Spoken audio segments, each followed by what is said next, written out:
Hello everyone, स्वागत है आपका मेरे यूट्यूब चैनल रिचार्ज क्रिएटिविटी में। और आज हम आपको जो एक ऐसा टॉपिक लेकर के आए हैं जो आजकल प्रैक्टिकल शुरू हो चुके हैं और जो बीएड द्वितीय वर्ष में भी आता है, बीटीसी डीएलएड में भी होता है। इस पे क्या होता है, एक रिपोर्ट लिखनी होती है बच्चों को। ये एक प्रायोगिक वर्क होता है हमारा या प्रैक्टिकल वर्क होता है जिसमें कि हमारे कुछ पॉइंट्स दिए होते हैं, जिसमें हमारे 2 पॉइंट हैं। उसको मैं आपको यहाँ पर इसी वीडियो के अंदर बता रही हूँ, जो कि पुस्तकालय तथा भ्रमण से संबंधित है और ये बहुत ही महत्वपूर्ण हमारे पॉइंट होते हैं। अब बात आती है कि इस फाइल को तैयार कैसे किया जाए। तो तैयार के लिए मैंने यहाँ पर बहुत संक्षिप्त रूप में आपको एक पूरी डिटेल दे दी है। कहने का तात्पर्य ये है कि मैंने केवल आपको ये 2 पेज के अंदर कराने की कोशिश की है, लेकिन आप इसको जैसे 3 से 4 पेज में रखते हैं तो आप पूरी फाइल को अपने 3 या 4 पेज जितने भी आपके लगते हैं लिखने में, तो वहां पर आप इसको डेकोरेट कर दीजिए। जब जितनी सजावट भी होती है वो भी देखी जाती है, लिखाई के साथ साथ आपने फाइल को किस तरीके से सजाया हुआ है, डेकोरेट किया हुआ है, वो चीज भी हमारे लिए मायने रखती है प्रैक्टिकल वर्क में। यही नहीं है कि हमने केवल उसको शब्दों से लिख दिया और हमारी फाइल तैयार हो गई। ऐसी फीकी जो हमारी चीज होती है, फाइल होती है, वहां पर एग्जामिनर्स जो होते हैं प्रैक्टिकल लेने वाले, वो आपको मार्क्स भी उसी हिसाब से फिर देते हैं। लिखाई से ज्यादा किसी भी चीज को आप देखते हैं तो वो उसकी आकर्षकता होती है। जैसे कि आप किसी दुकान पर जाते हो और वहां पर अपने लिए कपड़े खरीदते हो, तो कपड़े को जब तक आप ये इसकी क्वालिटी ही तो देखते ही हो, लेकिन साथ ही साथ आप उसको ये देखते हो कि इसमें चमक कितनी है। उस चमक के लिए आप देखते हो कि दुकानदार चारों तरफ लाइट जो है वो जला देता है ताकि इसकी शाइनिंग और ज्यादा उभर करके आए। तो ठीक उसी प्रकार से अगर आप अपनी प्रैक्टिकल फाइल को भी तैयार करोगे, यानी कि जो भी उसके अंदर आप लिखोगे, उस लिखावट से ज्यादा शब्दों से ज्यादा जो है जो एग्जामिनर्स होते हैं उसकी आकर्षकता जो बढ़ती है, यानी उसकी सजावट जो होती है, उसको देख करके मार्क्स देते हैं। तो यहाँ पर जो है हम सीधे सीधे आपको बता देते हैं कि जो भी मैंने यहाँ पर आपको मैटर दिया है लिखने के लिए, उसको आप एज इट इज रख दीजिए, परंतु आपको पेज बढ़ाने के लिए थोड़ा थोड़ा, जैसे मैंने एक पेज में 2 या 3 पॉइंट लिए हैं, तो आप एक पेज में 1.5 पॉइंट आराम से रख सकते हैं। और साथ ही साथ उस पॉइंट को किस तरीके से सजाओगे ये अब आपके ऊपर होगा। तो चलिए हम वीडियो को स्टार्ट करते हैं। वीडियो को स्टार्ट करने से पहले मैं आपसे एक रिक्वेस्ट करती हूँ कि आप मेरी वीडियो को लाइक कीजिए, शेयर कीजिए और उन लोगों तक इसको शेयर अवश्य कर दीजिए जहां इसकी आवश्यकता है, क्योंकि अब वर्तमान में आपके प्रैक्टिकल जो है वो स्टार्ट हो चुके हैं। जैसे पूरब साइड में ये चीज हमारी स्टार्ट हो चुकी है, मुझे अभी फिलहाल में ही ये जानकारी 2-3 दिन पहले ही हुई है और इसी के लिए मैंने ये वीडियो खासा तैयार की है, जिसमें पुस्तकालय तथा भ्रमण से संबंधित पॉइंट रखे हुए हैं। तो यहाँ पर हम वीडियो को स्टार्ट करें तो सबसे पहले जो पहली बार मेरे चैनल पर आए हैं वो मेरे चैनल को सब्सक्राइब जरूर कर लें ताकि हर नोटिफिकेशन उनको समय से मिलता जाए। साथ ही साथ अगर आपकी भी कोई पॉइंट्स की इस तरह की डिमांड हो कि इस पॉइंट पर वीडियो बनाई जाए, तो मुझे वो पॉइंट आप लिख करके दे सकते हैं, तो मैं उस पॉइंट पर भी आपकी वीडियो तैयार कर दूंगी। तो चलिए अब वीडियो को स्टार्ट करते हैं। यहाँ पर बीएड द्वितीय वर्ष, बीटीसी डीएलएड में जो पुस्तकालय तथा भ्रमण पर रिपोर्ट तैयार करना है, कैसे करनी है हम आपको बताते हैं। सबसे पहला जो पॉइंट हम यहाँ पर ले रहे हैं वो ले रहे हैं पुस्तकालय का। ठीक है, अब यहाँ पर हम देखते हैं कि पुस्तकालय भ्रमण पर रिपोर्ट तैयार करना है, जिसमें पहला पॉइंट आता है पुस्तकालय। हम इसकी प्रस्तावना यानी कि भूमिका, कोई भी टॉपिक में अगर हम घुसते हैं तो उसको इंट्रोडक्शन कहा जाता है। तो वो प्रस्तावना है हमारी कि पुस्तकालय 2 शब्दों के योग से बना है, पुस्तक और आलय, अर्थात पुस्तकों का घर। इस प्रकार यह पुस्तकों के घर के रूप में ज्ञान का मंदिर यानी टेम्पल ऑफ नॉलेज है। ठीक है, पुस्तकालय एक ऐसा स्थान है जहां किसी भी प्रकार की अच्छी पुस्तक के होने की संभावना होती है और कोई भी व्यक्ति पुस्तक बिना खरीदे पढ़ सकता है। ठीक है, अब यहाँ पर हमारा ये तो एक हो गया इसकी प्रस्तावना। दूसरा हमारा जो बिंदु आता है वो आता है पुस्तकालय का महत्व, यानी पुस्तकालय का महत्व आखिर है क्या और क्यों है। संसार में ज्ञान की जरूरत हर काल यानी पीरियड में और हर देश में होती है। पुस्तकालय ज्ञान पाने का सबसे बड़ा और अच्छा मार्ग है। किसी प्राचीन विषय का अध्ययन करना हो या वर्तमान विषय का, विज्ञान और तकनीक का अध्ययन करना हो या किसी कला या साहित्य का, कविताओं की कोई अच्छी पुस्तक चाहिए या किसी महापुरुष की जीवनी, सभी कुछ एक ही स्थान पर यानी पुस्तकालय में हमें मिल सकता है। इन सभी के साथ साथ पुस्तकालय के वाचन कक्ष, जहाँ पर हम बैठ करके पुस्तकों को पढ़ते हैं, उसको कहा जाता है वाचन कक्ष, में अनेकों प्रकार के समाचार पत्र, पत्रिकाएं आदि भी एक ही स्थान पर रखी मिल जाती हैं, जिसमें से हम अपनी जरूरत के अनुसार पुराने तथा नए अंक देख सकते हैं। तो ये तो इसका महत्व हो गया। अब देखते हैं पुस्तकालय के प्रकार। पुस्तकालय कई प्रकार के होते हैं, जैसे पहला है सार्वजनिक पुस्तकालय, ठीक है। दूसरा आता है संस्थागत या विभागीय पुस्तकालय। तीसरा आता है निजी पुस्तकालय।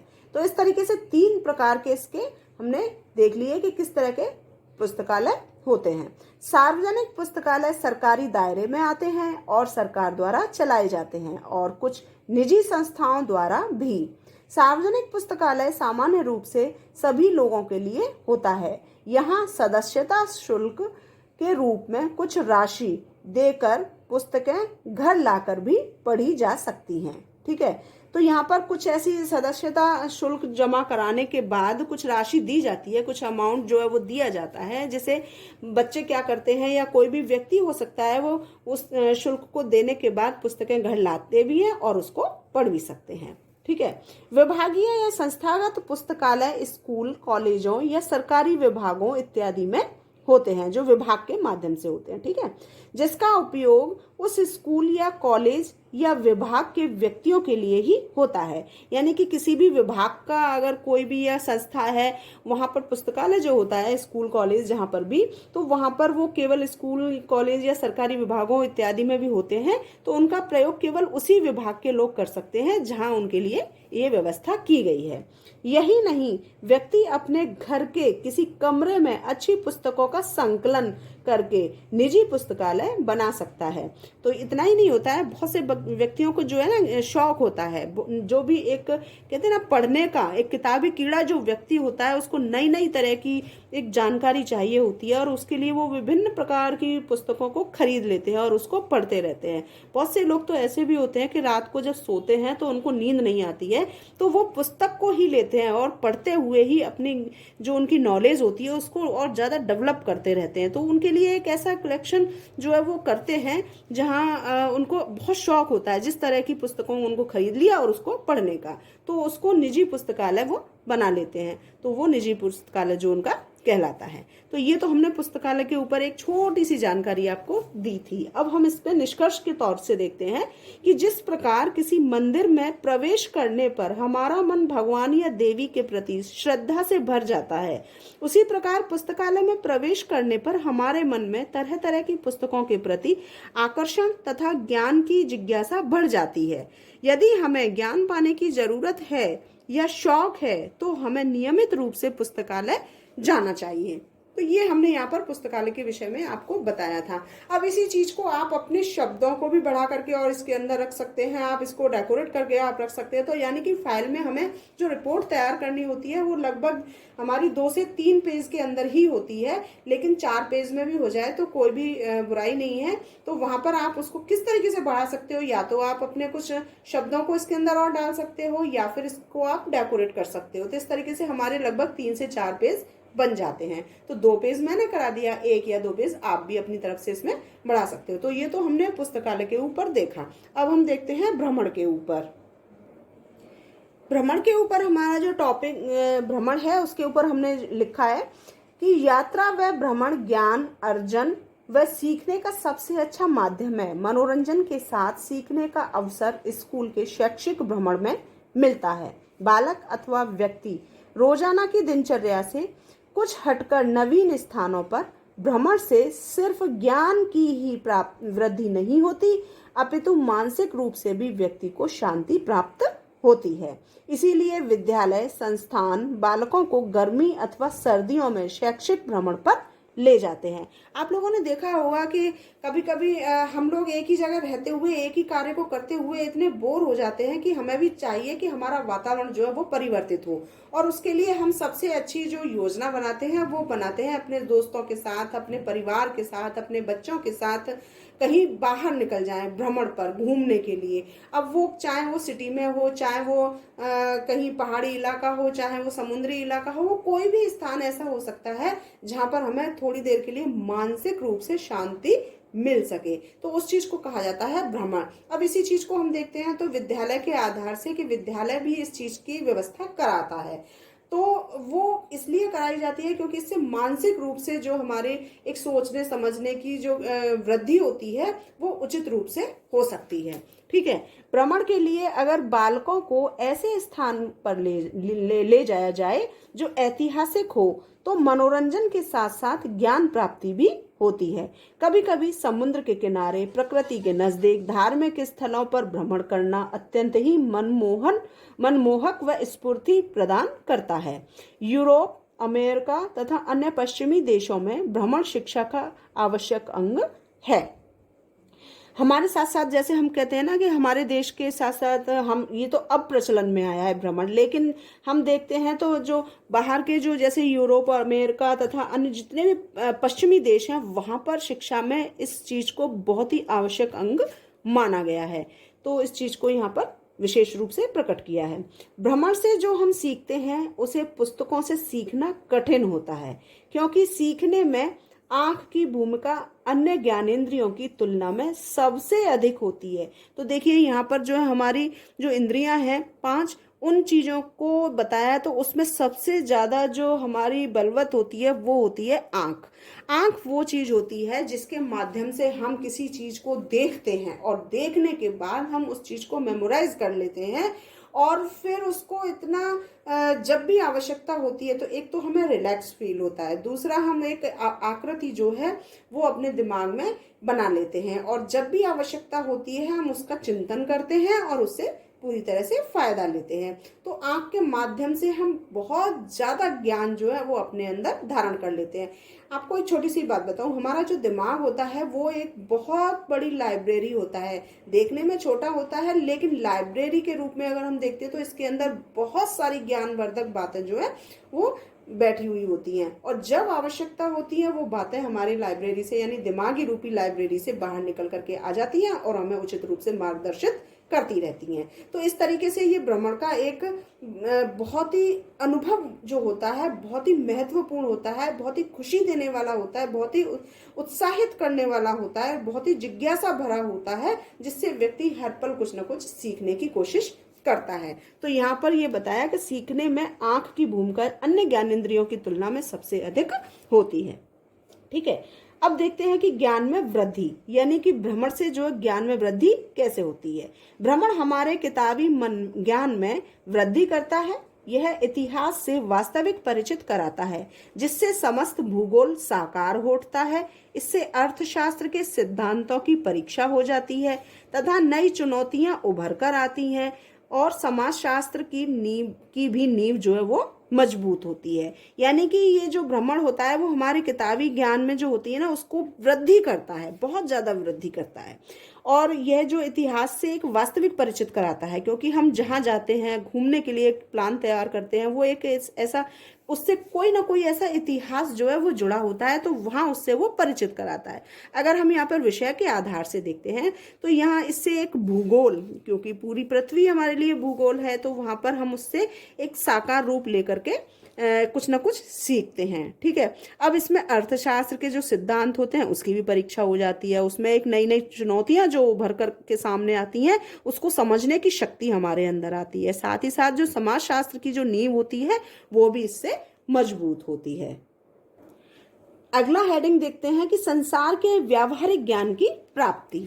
इसमें क्या होता है कि भ्रमण संसार के व्यावहारिक ज्ञान को प्राप्त करने का सुनहरा अवसर प्रदान करता है, क्योंकि भ्रमण द्वारा ही तरह तरह के व्यक्तियों से परिचय होता है। जब हम घूमने जाते हैं, भ्रमण पर जाते हैं, तो वहां पर हमें विभिन्न प्रकार के लोग जो हैं वो मिलते जाते हैं, उनसे हम परिचित होते चले जाते हैं। तो वहां पर एक व्यावहारिक ज्ञान जो है वो हमारा डेवलप होता है, क्योंकि किसी के संपर्क में आने से ही हमें एक तो किसी के व्यवहार का पता चलेगा, चाल चलन का पता चलेगा, उसके इतिहास का पता चलेगा, और हम भी सामाजिकता जो हमारे अंदर है वो भी डेवलप होती है। तो यहाँ पर जो है वो व्यवहारिक ज्ञान की जो है हमें प्राप्ति होती है, क्योंकि व्यक्ति सामाजिक है और समाज में ही उसको रहना है। तो समाज में किस तरीके से व्यक्तियों से जब वो मिलता है तो उसके विचारों आपस में जो है विचारों का आदान प्रदान होता है, तो वो एक व्यवहारिक ज्ञान की प्राप्ति होती है। ठीक है, फिर अगला हम देखते हैं कि स्वास्थ्य के लिए अनिवार्य।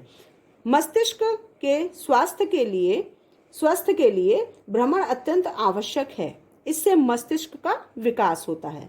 भ्रमण से व्यक्ति का दृष्टिकोण विस्तृत होता है। इस दृष्टिकोण से मानवता उत्पन्न होती है तथा नई दिशाएं भी मिलती हैं। हमारे स्वास्थ्य के लिए जब हमने कहा कि जब हमारा तन स्वस्थ है तो मन स्वस्थ है, और अगर हमारा मन स्वस्थ है, मस्तिष्क स्वस्थ है, तो वहां पर हम बहुत ही उत्तम विचारों को अपने अंदर ग्रहण करते चले जाते हैं। अब यहाँ पर भ्रमण का अगर सहयोग मिल जाता है तो मस्तिष्क को एक ऐसा टॉनिक मिल जाता है जिसके माध्यम से व्यक्ति उत्तम विचारों को उत्पन्न कर लेता है, और उसके लिए आवश्यक है एक ऐसा दृष्टिकोण अपनाना जो कि भ्रमण को प्रेरित करे, जिससे नई दिशाएं मिलती जाएं। ठीक है, शैक्षिक पर्यटन विद्यार्थियों के लिए अनिवार्य। अब यहाँ ये देखते हैं कि ये हमारे लिए शैक्षिक पर्यटन जो विद्यार्थियों के लिए है वो अनिवार्य कैसे है और क्यों होना चाहिए, किसके द्वारा होना चाहिए। तो प्रत्येक विद्यार्थियों को भ्रमण के समुचित अवसर उपलब्ध कराने चाहिए। ठीक है, क्योंकि यह बहुत महत्वपूर्ण है।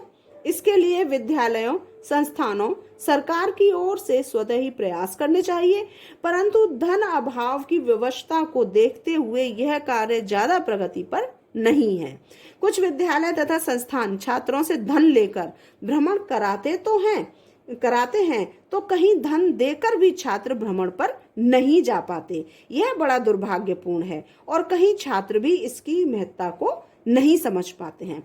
ऐसी बहुत बड़ी एक विडंबना है हमारे देश के अंदर कि जहां पर हम ये देखते हैं कि बहुत से हम देखा है कि ये पहली बात तो ये है कि इसकी समुचित व्यवस्था राज्य सरकार या संस्थानों को फ्री में उपलब्ध कराना चाहिए, परंतु इसका एक सबसे बड़ा कारण आ जाता है धनाभाव का कारण।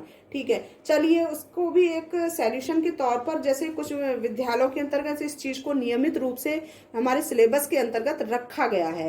ये सिलेबस के अंतर्गत रखा गया है तो कहीं ना कहीं एक हमारी शिक्षा नीति के अंतर्गत सोच समझ के ही रखा गया होगा।